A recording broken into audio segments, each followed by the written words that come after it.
બનાસકાંઠા જિલ્લાના ડીસા તાલુકાના ભવણપાટિયા નજીક આજે ગંભીર અકસ્માત સર્જાયો હતો, જેમાં ટ્રેલર પલટી મારી જતા 2 લોકોના ઘટના સ્થળે જ મોત નીપજ્યા છે, જ્યારે 3 લોકો ઘાયલ થયા હોવાનું સામે આવ્યું છે। બનાસકાંઠાના ડીસાથી પાલનપુર તરફ જઈ રહેલા એક ટ્રેલર ભવણપાટિયા નજીક અનિયંત્રિત બની જતા રોડની સાઈડમાં પલટી મારી ગયું હતું। અકસ્માત એટલો ભીષણ હતો કે ટ્રેલરના કેબિનનો આગળનો ભાગ ચકનાચૂર થઈ ગયો હતો। ઘટના બાદ સ્થાનિક લોકોએ તાત્કાલિક 108 ટીમ અને પોલીસને જાણ કરી હતી।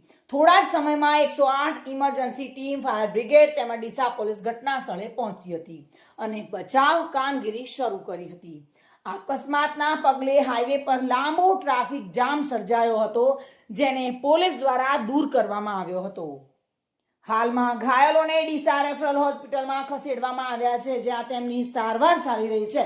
પોલીસે અકસ્માત અંગે તપાસ શરૂ કરી છે અને મૃતકોની ઓળખ માટે કાર્યવાહી હાથ ધરવામાં આવી છે।